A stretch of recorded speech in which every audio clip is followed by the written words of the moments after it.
जय हिंद मेरे सभी प्यारे भाइयों को, मैं राहुल एक बार फिर से आप सभी का आपके पर स्टडी IQ में स्वागत करता हूं। तो कैसे होगी तो पूछने की जरूरत ही नहीं है, अभी तो आपको पढ़ा कर ही आया हूं पिछली क्लास से इस क्लास में, ठीक है। तो सही हो सारे अगर अरे क्या लिख रहा है, कंपाउंडिंग टेस्ट एक बार इसे ज्योमेट्री में बदल देते हैं, ठीक है। तो ज्योमेट्री क्लास होगी अभी आपकी, और जल्दी से सभी को बुला लो, जितने भी हैं सभी को शेयर वेयर कर दिया करो, 1 सेकंड में फैला दिया करो सबके अंदर, कि जिससे ज़्यादा से ज़्यादा बच्चे हैं और ज़्यादा से ज़्यादा फायदा उठा सकें। तो ज्योमेट्री करेंगे सर, एक बार दिखा दो कहाँ तक दिख रहा है। ज्योमेट्री हिंदी में कहते हैं ज्यामिति, लिखने की कोई जरूरत नहीं है, समझ जाना। पार्ट शायद चल रहा है 4। सर एक बार देखना पार्ट 4 चल रहा है, पार्ट 4 है, हाँ 4 है, ठीक है। तो स्टार्ट करते हैं, जहां से कल छोड़ा था उससे एक आखिरी क्वेश्चन, जो उसका सबसे लेवल अप वाला क्वेश्चन था, ठीक है। टेंजेंट में आता है वो क्वेश्चन, उससे अप वाला टेंजेंट से रिलेटेड वो क्वेश्चन नहीं देता। तो देख लेते हैं एक बार क्वेश्चन, जब तक बच्चे भी आते आ रहे हैं। क्वेश्चन देता हूं मैं आपको। क्वेश्चन क्या है ध्यान से देखेंगे, और 1 सेकंड एक थंबनेल आ रहा है, ठीक है। तो सर लगा दिए 1 सेकंड के लिए। ये आपको हर संडे को, संडे नहीं हर रोज, संडे अभी 1-2 दिन बाद स्टार्ट हुई ये क्लास, शायद परसों से नरसों से, होली के अगले दिन से हर रोज एक ऐसा क्वेश्चन दिया जाएगा। जैसे आप अभी तक आपने देखा होगा कि कहीं ना कहीं कुछ क्वेश्चंस ऐसे हैं जो कैट लेवल के होते हैं, जो सीजीएल मेंस तक में भी आ जाते हैं। तो इस तरह के क्वेश्चंस को हम ले करेंगे, जिससे कि मैक्सिमम से मैक्सिमम बच्चों को फ़ायदा हो सके, और ऐसी कलेक्शन करूंगा कि कहीं ना कहीं सीजीएल मेंस में ही वो क्वेश्चंस बहुत ज़्यादा आ जाए, और कैट के भी बहुत ही अच्छे लेवल के क्वेश्चन उठा के आपको इसमें कराए जाए करेंगे, ठीक है। तो आ जाओ, और इस वाली क्लास में बिल्कुल जीरो से ही चलेंगे, हर चीज़ को बिल्कुल बेसिक छोटी छोटी बच्चों वाली चिन्नी चीज़ें जानते हुए हम आगे बढ़ेंगे। तो क्वेश्चन हमने देखा, तो क्वेश्चन क्या है, कह रहा है कि एक सर्कल है, उसके बाद कह रहा है एक सर्कल की 2 टेंजेंट है। हमने बना दी भाई 2 टेंजेंट, एक तो ये रही टेंजेंट, मतलब हिंदी में स्पर्श रेखा कहते हैं, और एक हमने ये बना दी, टेढ़ी मेढ़ी तो नहीं जा रही, ठीक है। अब उसके आगे जब हम आए तो हमने देखा कोई दिक्कत नहीं तेरी टेढ़ी तो, ठीक है। हमने क्या करा, चलो आगे का क्वेश्चन बाद में बताऊँ, चलो पहले क्वेश्चन बता देता हूँ। क्वेश्चन में जो आपसे पूछेगा वो पूछेगा कि एक इस तरह से स्पर्श रेखा और जा रही है AB, और वो आपसे पूछने क्या वाला है, क्या देगा कि PT ये रहा, QT ये रहा, ठीक है, और O is the centre of circle, O is the centre of circle, O वृत्त का केंद्र बिंदु है, O वृत्त का केंद्र बिंदु है। तो फाइंड हमें करना है क्या, AB की लेंथ बतानी है, AB कितनी होगी। यहाँ तक नहीं दिख रहा, चलो कोई दिक्कत नहीं, दिख रहा है, इधर कर देता हूँ फाइंड AB पूछा गया है, क्या होगा। अब ये देख लेते हैं हमें दे क्या रखा है।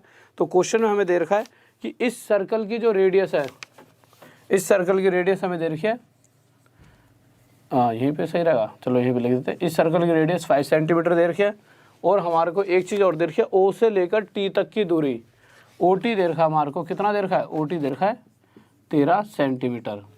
तो हमें AB बताना है। अब AB जैसे ऐसे निकालेंगे, उसके लिए कुछ चीज़ें समझते रहना धीरे धीरे। हमें क्या निकालना है, AB।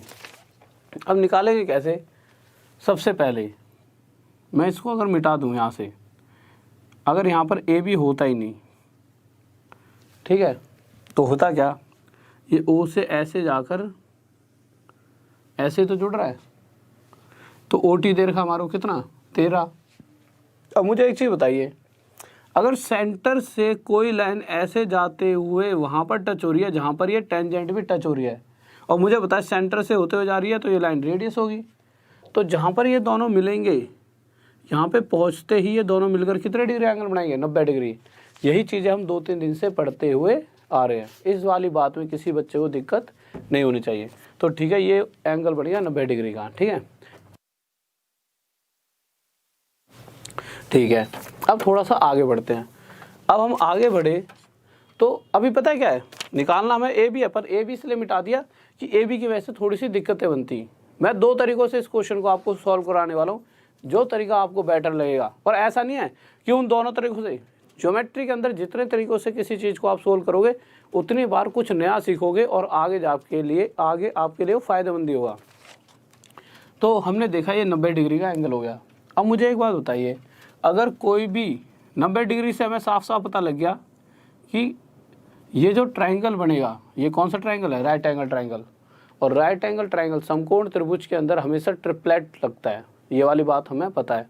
ट्रिपलेट का मतलब क्या है कि अगर जैसे मैं कह दूं कि ये 90 डिग्री का कोण है, ये 5 है और ये 13 है, तो मुझे पता है कौन सा ट्रिपलेट लगेगा, 5, 12, 13 वाला। एक सेकंड को यार, गले में दर्द हो रहा है। तो देखिए, तो 5, 12, 13 वाला ट्रिपलेट यूज होगा। तो हमें पता है 5 अगर ये है, 13 ये है, और हमें पता है 90 डिग्री के सामने वाली साइड ही सबसे बड़ी होती है। तो अगर ये यहाँ से लेकर यहाँ तक 13 है, तो ये यहाँ से लेकर यहाँ तक हमारी क्या हो जाएगी, 12 हो जाएगी। इतनी सी बात आपको समझ आ गई होगी। अब देखिए इस क्वेश्चन को हम कैसे कैसे सॉल्व कर सकते हैं। पहला तरीका, कंडीशन होती है यहाँ से शुरू। पहली कंडीशन, अगर मैं कहूँ ये वाला एंगल मुझे नहीं पता और इसे मैं मान लूँ थीटा, एक तो सिमिलर वाली प्रॉपर्टी लगाएंगे, एक लगाएंगे कि ट्रिग्नोमेट्री के हिसाब से अगर इसे हम सोल्व करना चाहें। ट्रिग्नोमेट्री के हिसाब से कैसे, मुझे ये थीटा पता है, अगर मैं यहाँ से निकालना चाहूँ टेन थीटा की वैल्यू कि टेन थीटा कितना होगा, तो हमने अभी तक ये चीज़ें सीखी हुई हैं। यहाँ तक लिख लेता हूँ, मुझे लग रहा है वहाँ पर थोड़ा कम जगह बचेगी, इधर लिख लेते हैं। अगर मैं टेन थीटा की वैल्यू निकालना चाहूँ तो आपको पता है टेन थीटा होता है परपेंडिकुलर अपॉन में बेस, होता ही नहीं होता। अब इस पूरे क्वेश्चन के अंदर आप परपेंडिकुलर इसे मानोगे या इसे, सबसे बड़ी कन्फ्यूज़न बच्चे को ये रहती है। क्यों, जैसे मैंने एक क्वेश्चन लिख दिया, ठीक है, और मैंने कहा कि आपके हिसाब से क्या परपेंडिकुलर है ये, बट परपेंडिकुलर जिसे हम मानते हैं वो किसे मानते हैं ये डिपेंड करता है। अगर मैं कहूँ कि ये थीटा होता है, इस पूरी फिगर के अंदर अगर ये थीटा है तो उसके हिसाब से थीटा के सामने वाला हमेशा क्या होगा, परपेंडिकुलर। पर अगर क्वेश्चन के अंदर ये थीटा ना होकर ये थीटा होता, तो इस वक्त जब मैं टेन थीटा निकाल रहा होता तो परपेंडिकुलर थीटा के सामने वाला क्या होता, 12। तो इसीलिए हम ये देखेंगे कि थीटा के सामने है क्या, तो थीटा के सामने है 5, तो परपेंडिकुलर हो जाएगा ये 5 और बेस हो जाएगा हमारा 12, क्योंकि ये तो हमारा हाइपोटेन्यूस है, 90 डिग्री के सामने वाली साइड सबसे बड़ी है। तो यहाँ से अगर इस फिगर के हिसाब से मैं टेन थीटा निकालना चाहूँ तो परपेंडिकुलर अपॉन में बेस कितना आ जाएगा, 5/12। इतनी सी बात आपको समझ आ गई होगी, ठीक है। इसको सिमिलर वाली प्रॉपर्टी से भी करेंगे, सिमिलर ट्रायंगल्स वाली प्रॉपर्टी से, ठीक है, दोनों तरीकों से करके देख लेंगे। अब आगे जब गए तो अब हम क्या देखेंगे, ये इस तरह से सर्कल था, ऐसे जा रही थी एक लाइन ऐसे, और इसको हमने नाम दे रखा था क्वेश्चन के अंदर AB, जो कि हमें निकालनी है। AB तो निकालनी है तो हमें ये वाली लाइन निकालनी थी। अब अगर एक चीज़ बताइए, हमने देखा इस बड़ी वाली फिगर के अंदर जब हमने देखा था तो उसका भी एक एंगल थीटा था, और अगर मैं इस छोटी सी इसको मैं E ले लेता हूँ, AET, इस फिगर के अंदर देखा तो इसमें भी एक एंगल हमारा थीटा दिख रहा है। एक बात तो ये हो गई। दूसरी बात आप एक चीज़ देखिए कि ये तो राइट एंगल ट्रायंगल था हमारा। क्यों, अगर किसी भी ट्रायंगल या त्रिभुज के अंदर एक एंगल 90 डिग्री का है तो वो समकोण त्रिभुज या राइट एंगल ट्रायंगल होता है। तो इसी तरह से अगर इस फिगर में देखा जाए तो अभी तक आपको 90 डिग्री कहीं नहीं दिख रहा होगा, पर इसमें भी 90 डिग्री है। कहाँ है, हमने एक चीज़ सीखी हुई है। क्या चीज़ सीखी है, अगर मैं ऐसे कहूँ आपसे कि ये कोई टेंजेंट है, स्पर्श रेखा है, और यहाँ पर कोई केंद्र बिंदु से एक लाइन जाकर यहाँ टच हो रही है। कहाँ टच हो रही है, जहाँ पर ये टेंजेंट सर्कल को छूती है। तो मुझे पता है ये दोनों मिलकर हमेशा कितने डिग्री एंगल बनाने वाली है, 90 डिग्री का। इसीलिए अगर मैं इसको देखूं सिर्फ कि यहाँ से ऐसे ये लाइन जाते जाते जाते यहाँ टच हो रही है, और ये भी तो टेंजेंट है भाई, ऐसे जा रही है, तो यहाँ पर जो एंगल बनेगा वो कितने डिग्री बनेगा, 90 डिग्री का, और टोटल होता है 180। तो अगर टोटल 180 होता है तो इधर का हिस्सा 90 है, तो इधर का ये वाला हिस्सा भी 90 डिग्री का होगा। इतनी सी बात आप सबको समझ आ चुकी होगी, इसमें तो किसी को कोई डाउट ही नहीं होना चाहिए, ठीक है। अब दूसरी चीज़ और समझ लेते हैं।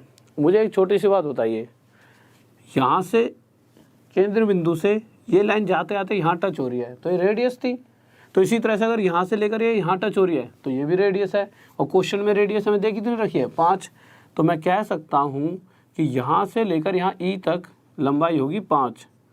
और क्वेश्चन ने ये भी दे रखा है, अभी थोड़ी देर पहले हमने ये समझा था कि यहाँ से लेकर यहाँ तक की पूरी लंबाई कितनी दे रखी है 13। अगर पूरी टोटल OT ये लिखा हुआ OT 13 है, तो इस पूरे 13 में से अगर इतना हिस्सा 5 का है इधर वाला, तो इधर वाला बचा तो कितना होगा 8। भाई 8 और 5 ही तो 13 होता है, तो ई से लेकर टी तक की वैल्यू कितनी हो जाएगी हमारी 8। इस बात को आप समझ सकते हो, इतनी सी बात आपको समझ आएगी। भाई 8 और 5 13, तो यहाँ से लेकर पूरी 13 थी। अब मैंने आप ये भी एक बात समझाई थी कि बड़े वाले फिगर में भी थीटा था ये वाला एंगल, और छोटी वाले में भी ये वाला एंगल थीटा है। अगर इसके हिसाब से भी हम tan थीटा निकाल सकते हैं, भाई यहाँ से भी अगर tan थीटा निकालना चाहूँ तो मैं निकाल सकता हूँ। और हमें पता है tan थीटा क्या होता है, परपेंडिकुलर अपॉन में बेस। और अगर मैं आपसे ये पूछूं कि इस छोटी सी फिगर में, ठीक है, छोटी सी फिगर को मैं यहाँ पर बना देता हूँ आपके लिए, यहाँ पे बना देते हैं, ठीक है। छोटी सी फिगर क्या है देख लेते हैं, इस तरह से दे रखी है, ऐसी तो है फिगर, ये वाली ए ये पॉइंट है, ये हमने ए मान लिया, ई ये वाला पॉइंट है, ये हमने ई मान लिया, और आगे जाके टी ये वाला पॉइंट है, ये टी मान लिया, ठीक है, और ये हमें थीटा दे रखा है। अब इससे हटी जाओ, इस पे आ जाओ, छोटी वाली फिगर मैंने यहाँ बना दी। तो मैंने आपको क्या बताया था कि अगर परपेंडिकुलर की बात की जाए तो परपेंडिकुलर हमेशा जिस थीटा से हम निकालने वाले हैं, जिस थीटा का यूज़ करते हुए आगे बढ़ रहे हैं, उसके सामने वाली साइड को हमेशा हम क्या बोलते हैं, परपेंडिकुलर, लंब। तो इसी तरह से थीटा के सामने क्या है AE, तो अगर tan थीटा परपेंडिकुलर अपॉन में बेस, और परपेंडिकुलर मेरा क्या हो जाएगा AE, या फिर यहाँ से देख लो थीटा के सामने क्या है AE, और बेस क्या हो जाएगा, बेस हो जाएगा मेरा ET की वैल्यू दे रखी है 8, तो बेस हो गया 8। इस बात को आप समझ पा रहे होंगे, ठीक है।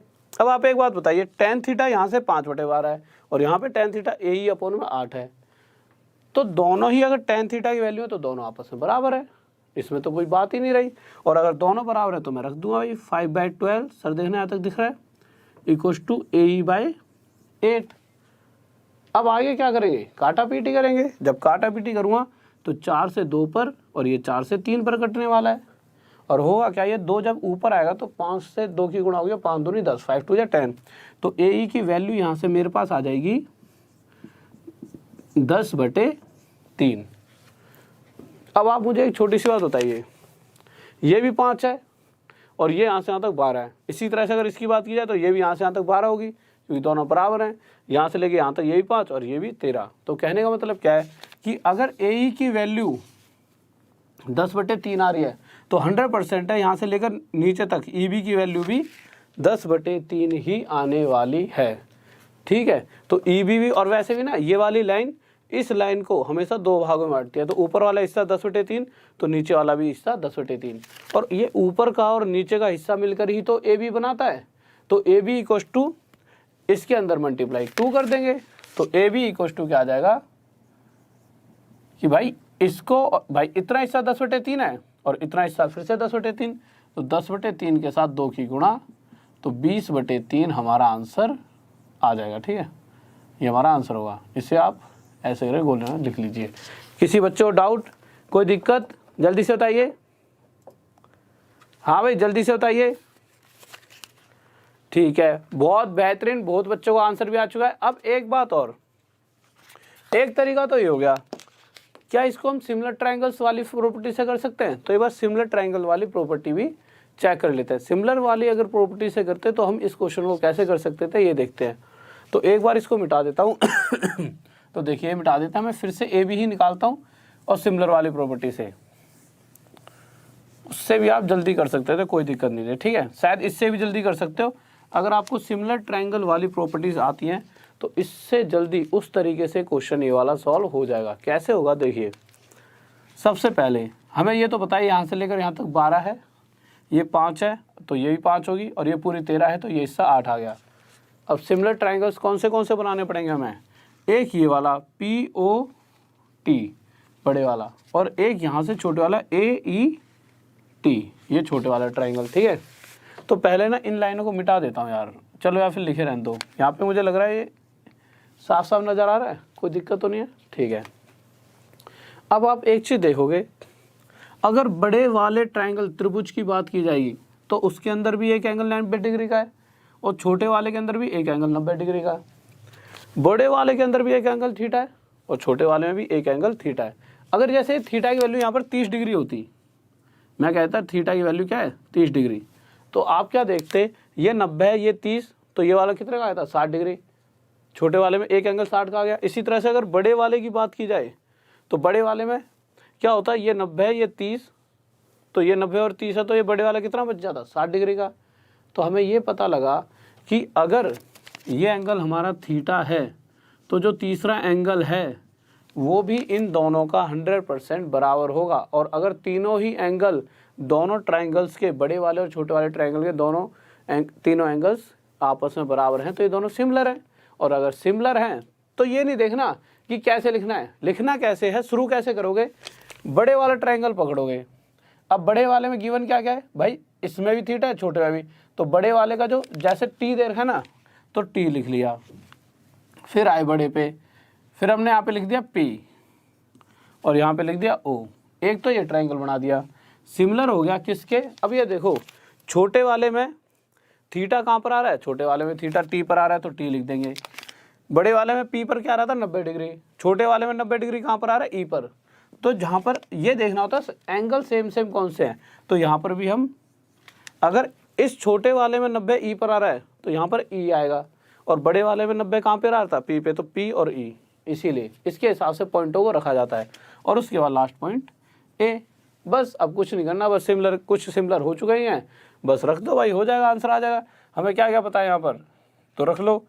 PO पता है हमारे को, तो PO रख दिया, तो PO रखा तो सामने अगर PO लिया तो सामने EA रखेंगे, तो EA रख दिया। और हमें क्या पता है, TO पता है,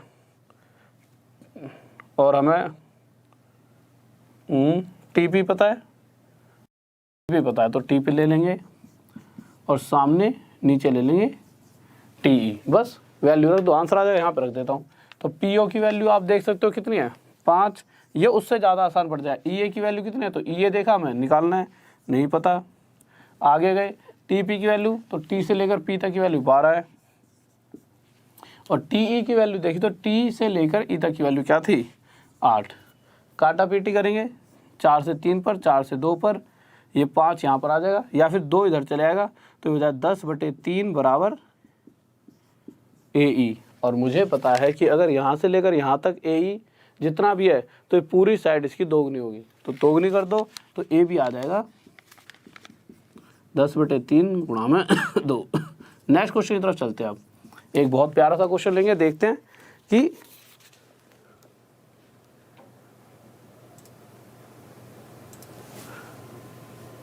हाँ भाई ठीक है, अब इसे मिटा देते हैं दोनों को।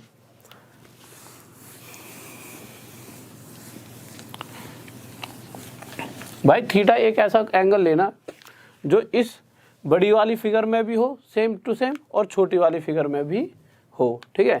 इसलिए इस वाले एंगल को हमने थीटा ले लिया, ठीक है। अब इसको मिटा देते हैं एक बार। अब एक क्वेश्चन लेते हैं बहुत ही प्यारा सा, तो क्वेश्चन देखते हैं क्या कह रहा है।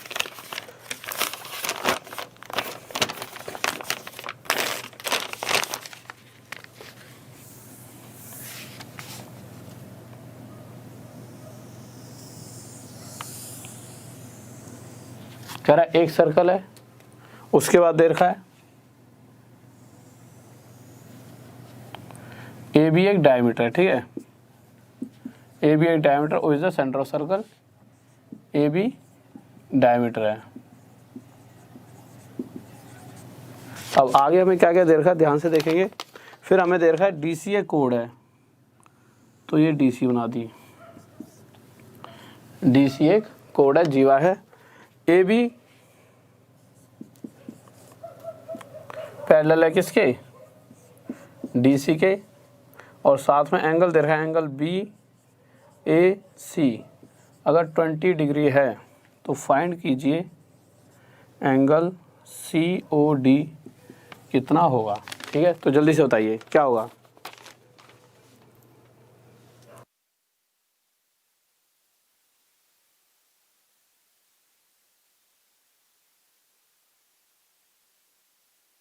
हाँ भाई देखिए, जल्दी से बताइए, बहुत ही प्यारा सा क्वेश्चन है, इजी सा है, इतना ज़्यादा मुश्किल नहीं है। ठीक है, थोड़ी से कॉपी पेन चलाओगे तो आपका आंसर आ जाएगा। ठीक है, और फिर कल थोड़े से बेसिक से कुछ क्वेश्चन सॉल्व कराएंगे। वो टेंजेंट का आखिरी क्वेश्चन था, इसलिए आपको थोड़ी सी दिक्कत बनी होगी। कल से छोटे छोटे क्वेश्चन लेंगे, थोड़े से फिर से लेवल बढ़ा लेंगे बाद में। ठीक है, तो हमने देखा क्वेश्चन में पूछा क्या गया है कि एंगल COD बताइए, कौन सा एंगल बताना है, COD। तो सबसे पहले तो हम COD बना के देख लें है कौन सा।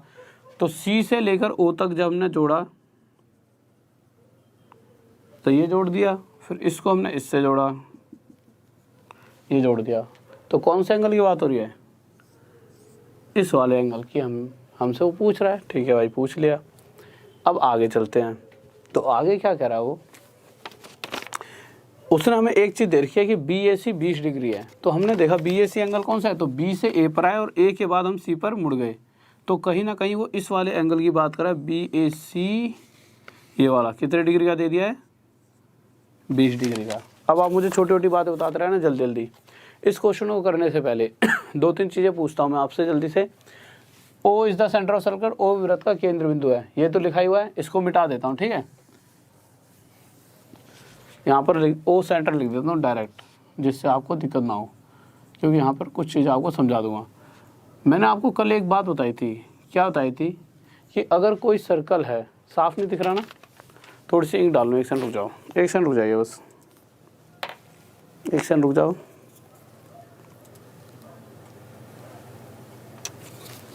तो देखते हैं। तो मैंने क्या कहा था, अगर कोई सर्कल है और सर्कल में डायमीटर बना दी थी मैंने, और मैंने क्या कहा था कि अगर डायमीटर से, व्यास से कोई भी एंगल बन रहा है पूरी व्यास का यूज़ करते हुए, और वो एंगल सर्कल को छू रहा है कहीं पर भी आके, यहाँ पे चाहे यहाँ, तो हमेशा कितने डिग्री एंगल बनेगा, 90 डिग्री का। और ऐसा हो क्यों रहा था, इसकी वजह भी बताई थी मैंने। क्या बताई थी, ये पूरा एंगल 180 डिग्री का होता है, और हमें पता है इसके सामने वाला एंगल इसका आधा होता है। अगर उसी प्रॉपर्टी का यहाँ पर यूज़ किया जाए तो थोड़ी देर इसको मैं मिटा लेता हूँ, इसको हम बाद में लिख लेंगे। ठीक है, सिर्फ उतना लिखते हैं जिससे चीज़ें हमें समझ आ सकें। अगर मैं आपसे कहूँ कि इससे इसे जोड़ दो, तो हमने इससे जोड़ा, 2 तरीक़ों से क्वेश्चन सॉल्व हो सकता है। ठीक है, पहला अभी चल रहा है। अब एक बात बताइए कि यहाँ से लेकर यहाँ तक AB क्वेश्चन में डायमीटर दे रखिए, व्यास, और मुझे पता है कि इतने हिस्से को यूज़ करके अगर कोई एंगल सर्कल को छूते हुए बन रहा है, तो आप साफ साफ कह सकते हो कि ये वाला एंगल कितने डिग्री का होगा, तो आप कहोगे ये वाला एंगल 90 डिग्री का। सही बात है। अगर हम आगे बढ़ते हैं तो हम एक चीज़ देखेंगे कि अगर ये 20 डिग्री का, ये 90 डिग्री का है, तो ये कितने डिग्री का होना चाहिए। हम सबको पता है कि इन तीनों का जोड़ 180 होता है। 180 में से 90 गया, 90 बचा, मतलब कहीं ना कहीं इन दोनों का टोटल 90 है। 90 में से 20 भी चले गया, बचा कितना, 70। तो ये वाला एंगल पक्का पक्का 70 डिग्री का होगा। 100% आप इस चीज़ के लिए श्योर हो चुके हो। इतनी सी बात हमारी क्लियर हो गई है। अब हम आगे चलते हैं। आगे चलने से पहले एक बात और क्लियर कर लेते हैं। मैंने देखा AB और DC आपस में पैरेलल हैं, तो AB और जो ये वाली लाइन है DC आपस में पैरेलल हैं। और हम अगर देखें कि पैरेलल लाइंस में अगर कहीं पर भी Z बन जाए, इस तरह से जब भी Z बनता है तो ये वाला एंगल और ये वाला एंगल आपस में बराबर होता है। और Z तो ऐसे ही बन सकता है भाई, यूँ करके यूँ, तो ये वाला और ये वाला एंगल बराबर होगा। तो आप देखोगे कि इन दोनों एंगल्स के बीच में ऐसे और ऐसे एक Z बन रहा है। तो अगर ये 20 डिग्री का है तो ये इधर का नीचे वाला छोटा वाला कोण भी 20 डिग्री का होगा। इसको अभी लिख लिया है, बाद में फिर से बता दूंगा। अब मुझे एक चीज़ बताइए यार, हमसे जो पूछा था उस पे आ जाता है। हमसे पूछा क्या गया था, COD, ठीक है, या फिर इसको मैं बाद में लिखूँगा, आप समझ सकते होंगे। ये वाला एंगल 20 डिग्री का आएगा, बाद में लिख लेंगे, ठीक है। अब हमसे COD पूछा तो मैं इसको ना जोड़ लेता हूँ। तो जब मैं इसको इससे जोड़ूँगा ऐसे, और इसको मैं यहाँ से जब ऐसे लेकर जा रहा हूँ तो यहाँ मिल गया, तो मुझे एक छोटी सी बात बताइए, मैंने आपको 1-2 दिन पहले एक चीज़ बताई थी, क्या बताया था? मैंने आपको बताया था कि कोई भी ऐसा ट्रायंगल जिसकी 2 साइडें आपस में बराबर, जिसको समद्विबाहु त्रिभुज कहते हैं, आइसोसेलेस ट्रायंगल, उसके दोनों कोण भी आपस में क्या होते हैं? बराबर। ये वाली बात मैंने बताई थी। अगर मैं यहाँ पर देखूँ ओ से लेकर बी तक, भाई ओ से निकली कोई लाइन, सेंटर है और बी पे आगे टच होगी तो पक्का ये रेडियस है। इसी तरह से ओ से सेंटर से निकल के ये सी पे आगे सर्कल को छू रही है तो यही पक्का रेडियस है, और दोनों रेडियस है तो दोनों आपस में बराबर, और दोनों आपस में बराबर हैं। तो इस पूरे 90 डिग्री में से इधर का जो हिस्सा है ये वाला, ठीक है, ये वाला हिस्सा, क्योंकि ट्रायंगल कौन सा बन रहा है? यही तो बन रहा है। तो इधर का हिस्सा कितने डिग्री का हो जाएगा कि ये अगर 70 है तो ये वाला हिस्सा 70 डिग्री का, और मुझे पता है कि ये तो पूरा तो 90 डिग्री था, तो ये जो काला काला निकल रहा है ये हिस्सा कितने डिग्री हो जाएगा? ये हिस्सा हो जाए 20 डिग्री का। आपको ये वाली बात समझ आ रही होगी। और हमें ये पता लग चुका है ये 20 का तो ये 20 का है, तो ये भी हमारा 20 डिग्री का था पहले से ही। तो हमने क्या देखा? हमने ये देखा कि ये वाला एंगल, कौन से वाला एंगल? OCD, मतलब ये हिस्सा हमारा कितने डिग्री का हो चुका है? 40 डिग्री का। अब अगर मैं सब कुछ मिटा दूं तो हम क्या देखेंगे, और 20 और 20 टोटल कर दूं तो हम ये देख सकते हैं कि यहाँ से लेके ये एंगल हमारा 40 डिग्री का है। और मैं अगर आगे बढ़ूं तो मुझे फिर से पता लगेगा ये भी रेडियस है, ओ से निकल के सी तक टच हो रही है। और अगर मैं आपसे पूछूं ओ से लेकर डी पर जो लाइन टच हो रही है ये भी तो रेडियस है, और अगर ये दोनों आपस में बराबर हैं तो ये 40 है तो ये भी हमारी कितनी होगी? 40 डिग्री। तो अब आप क्या देखोगे ये 40 और ये 40, तो ये एंगल कितने का हो जाएगा? साफ साफ पता है हमें, इसका इसका और इसका टोटल 180। उस 180 में से ये और ये 40 तो 80 हो गया, तो ये बचा कुचा कितने डिग्री का हो जाएगा? 100 डिग्री का। पहला तरीका ये है। क्या दूसरा तरीका जानना चाहोगे? जल्दी से बताइए। हाँ भाई जल्दी से बताइए। हाँ भाई, एक तो पहला तो ये हो गया, ठीक है। अब दूसरा तरीका देख लेते हैं कि दूसरा तरीका इसका क्या हो सकता है। तो दूसरे तरीके से एक बार इसको शुरू करते हैं, बट जो दूसरा तरीका है ना वो कहीं ना कहीं इससे हल्का सा लेंथी पड़ जाता है, ठीक है। ये तरीका उससे ज़्यादा बेटर है, बट फिर भी उस चीज़ को देख लेते हैं जिससे कि आपको दोनों चीज़ आ जाएं कि दूसरा तरीका और क्या हो सकता है। बट वो थोड़ा सा दिक्कत ही देगा यार, यही ठीक है। दूसरे तरीके से आप करके देखना, ठीक है, एक बार निकाल के देखना। दूसरे तरीका में थोड़ा सा हल्का सा आपको हिंट देता हूँ क्या हो सकता है, जिससे आप घर पे आके एक बार करके देखना कि इस क्वेश्चन को और किस तरीके से सॉल्व किया जा सकता है। तो आप देखोगे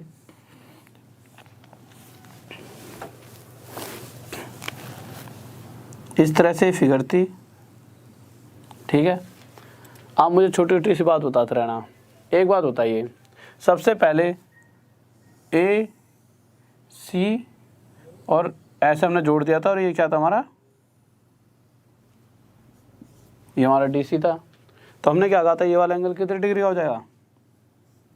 ये वाला एंगल 90 डिग्री का, यही तो कहा था मैंने। और ये वाला एंगल हमें 20 डिग्री का दे रखा था। अब एक छोटी सी बात बताइए, अगर ये 90 है ये 20 है तो ये हमारा कितना आ गया था?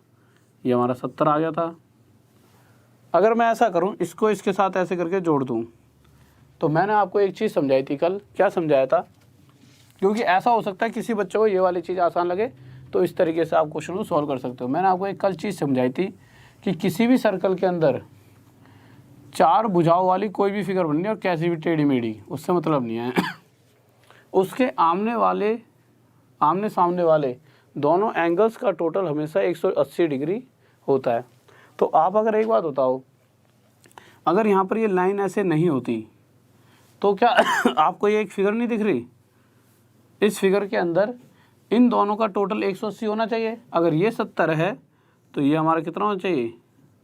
110 डिग्री। अब इस लाइन को दोबारा से बना देते हैं, ठीक है। इसी तरह से आपको ये बात समझ आ गई कि भाई ये 70 है तो ये 110 डिग्री होना चाहिए। इतनी सी बात हमने देख ली। फिर उसके बाद हम क्या देखेंगे कि ये 20 है तो ये भी हमारा क्या होना चाहिए? 20। कैसे? जेड बनना है ऐसे करके, ऐसे। अब आप देखोगे ये 110, ये 20, कितना हो गया? 130। और अगर इन तीनों का टोटल कितने डिग्री होगा? इन तीनों टोटल अगर 180 डिग्री है तो 130 ही हो गया, और ये बचा कुचा कितना रहा होगा? 50 डिग्री। अब हमें ये वाला एंगल पता लग चुका है कि ये 50 डिग्री आ गया है। अब यहाँ से हम कैसे निकालेंगे, अभी तक तो हम कहीं पहुँचे ही नहीं है। तो होगा क्या, अब सब कुछ मिटा देता हूँ थोड़ी देर के लिए। अगर ये सब कुछ ऐसे होता, सब कुछ मिटा दिया थोड़ी देर के लिए, ठीक है, ये मिटा देता हूँ जिससे आप साफ साफ देख पाओगे होने क्या वाला है। तो आप देखिए हमसे पूछा क्या गया है, हमसे पूछा है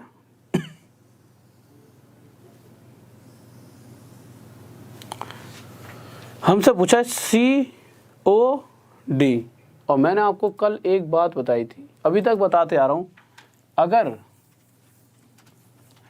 कोई ऐसे सर्कल बना हुआ है और उसके अंदर अगर सेंटर पर मैंने ऐसे करके कोई एंगल बनाया और इसको मैंने बोल दिया 40 डिग्री है, और इतनी ही जगह से, मतलब ये कोड है ना जो इतनी, इसी कोड से कोई एंगल मैंने ऐसे यहाँ और बना दिया, तो अगर ये 40 है तो इसका आधा ही होगा, ये हमेशा कितना होगा 20।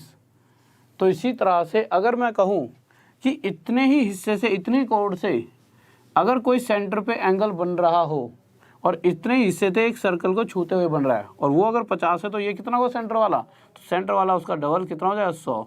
तो यहाँ से भी हमारा आंसर आ जाता है ये कितने डिग्री का, 100 डिग्री का, और ये क्या हो जाता हमारा आंसर। इस बात को आप समझ पा रहे हो, कोई डाउट?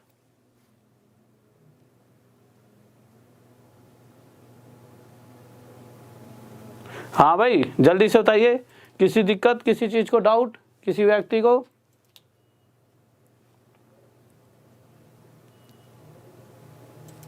ओके ठीक है, समझ आ गया। तो ठीक है, तो अब इन क्वेश्चंस को दो, ऐसा है कि आप क्या सोचोगे सर ने एक ही क्वेश्चन को दो तरीकों से होता है, इन्हीं चीज़ों को ऐसा नहीं है। अभी ये क्वेश्चन दे दिया, क्या करेगा, यहाँ से मिटा देगा कहीं ना कहीं, कभी छोटा सा, इन्हीं चीज़ों को यूज़ करते करते क्वेश्चंस को टेढ़ा मेढ़ा कर देता है। तो एक चीज़ से अगर हम जितनी ज़्यादा चीज़ें सीख लें उतनी ही ज्योमेट्री को ज़्यादा सीख सकते हैं। ज्योमेट्री एक ऐसी चीज़ है जिसमें आप जितना पेन चलाओगे, जैसे मैथ तो है ही कि मैथ में जितना पेन चलाओगे उतना सीखोगे, बट उन सब में सबसे अलग एक ज्योमेट्री एक ऐसा चैप्टर है जिसमें तो पक्का जितना पेन का यूज़ कर लोगे और जितनी गलतियाँ और जितना सही करोगे उतना ही ज़्यादा सीख पाओगे। तो ज्योमेट्री के अंदर हमेशा कोशिश करा करो मैक्सिमम से मैक्सिमम पेन और पेंसिल लेकर, पेंसिल नहीं कॉपी लेकर, पेन और कॉपी लेकर बैठा करो, ठीक है। और ज़्यादा से ज़्यादा अपने आप करा करो कि यार ये वो, क्योंकि क्या होगा इसमें कोई गलतियाँ नहीं होती हैं, इसमें जितनी चीज़ें आपके दिमाग में हैं उन चीज़ों का हर बार यूज़ होगा। कैसे यूज़ होगा, शायद कोई बच्चा यहाँ से यहाँ पे निकाल देता, यार ये भी बराबर है, और यहाँ से निकल लिए एक, यहाँ पर कुछ अलग तरीका होता, समझ रहे हो। ऐसा नहीं है कि जिस तरीके से मैंने करा दिया दो, उसके बाद तीसरा तरीका नहीं आ सकता, तीसरा आप निकाल सकते हो, चौथा भी निकाल सकते हो, पाँचवा भी। इसका मतलब जितनी ज़्यादा आपने ज्योमेट्री सीखी है उसका आप प्रयोग कर रहे हो, जो जो चीज़ें अभी तक आप सीख रहे हो तो हर चीज़ का यूज़ करो ज़्यादा से ज़्यादा, उतना ही ज़्यादा आप इसके अंदर सीखते जाओगे। एक ही क्वेश्चन से हम बहुत सारी चीज़ें सीख सकते हैं। तो हमेशा ये मत सोचो कि क्वेश्चन को कितने तरीक़ों से करें, ये सोचो कितनों से और कर सकते हैं, क्योंकि इन्हीं चीज़ों को यूज़ करके इधर उधर, ऐसा तो है नहीं कि ज्योमेट्री में बहुत सारी बस यही लाइन्स हैं, इन्हीं पर वो खेलेगा और इन्हीं पर हर बार क्वेश्चन देगा। तो अगर हम एक ही फिगर में जितना खेलेंगे हमारे को उतना ही फ़ायदा मिलने वाला है। ओके, तो किसी बच्चे को यहाँ तक कोई दिक्कत नहीं होगी, तब आगे करेंगे और आगे बहुत ही बेहतरीन वाला टॉपिक स्टार्ट करेंगे। अभी तो ये टॉपिक, एक सेकंड रुकिए, तो देखिए होगा क्या कि अभी तो हमारा जो भी टॉपिक चल रहा है, एक सेकंड रुकिए, कल सबसे प्यारी क्लास होगी ट्रिपलेट के बेस्ड पर, जितने भी क्वेश्चन हैं वो कराऊंगा। बहुत बड़े बड़े क्वेश्चन ट्रिपलेट के बेस्ड पर कितनी जल्दी से जल्दी सॉल्व हो जाएंगे।